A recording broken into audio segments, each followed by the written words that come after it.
I'm Gilmore Scott. I just enjoy painting. I love it.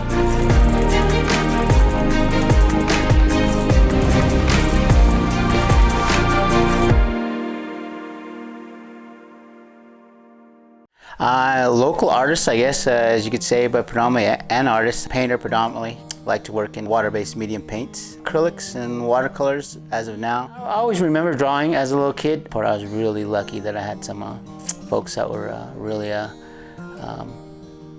had that encouraging attitude toward students learning about art.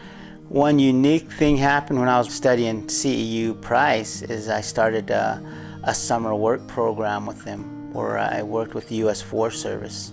My first year I was on a trail crew, but mid-season I transferred onto a fire crew. And boy, that just opened my eyes. I just really enjoyed being out. Once I got into the aviation part of it, I was able to fly over the whole region here. Like I said, the aviation aspect of it and just looking over the whole country and getting that whole different perspective of looking down has really also changed my perspective when I'm doing my artwork. For me, it's just that is the big pull, is the landscape here locally, showing the different I like to show and incorporate the ties of my culture of the Diné people.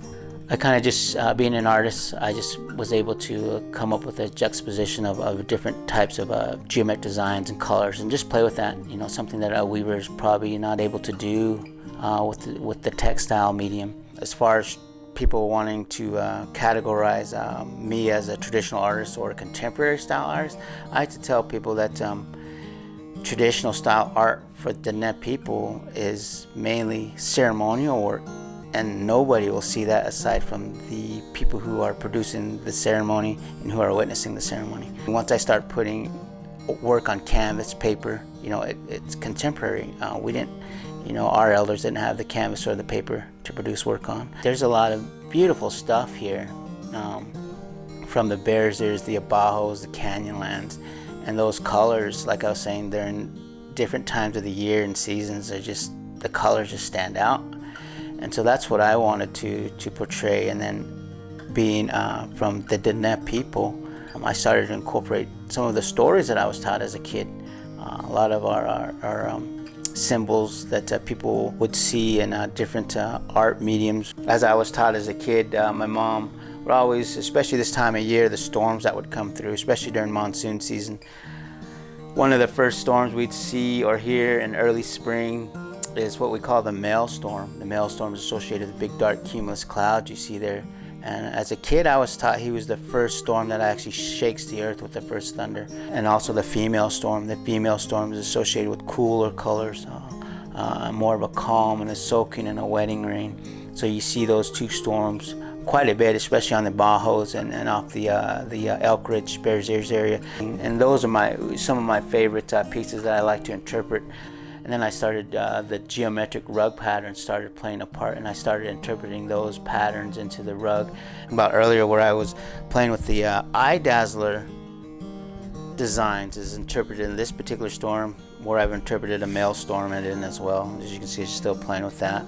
Since I like playing with the designs in the sky, you know, my work was titled The Sky Dazzlers. For now, a big portion of my work does just consist of landscape. Every now and then I'll play with a different element. I did a series of birds that they wanted at the clinic, where I did an eagle and a hummingbird and a bluebird, which have significant traditional ties to us as well. And then the big piece that they installed off of a smaller version of a painting titled The Monarch Beauty. So this particular figure here took off on its own. Initially she was just a silhouetted black figure here, and then I slowly started adding color to the skirts. The concept started evolving just to the skirt and her moccasin walking. That's what also became the Monarch Beauty at the clinic.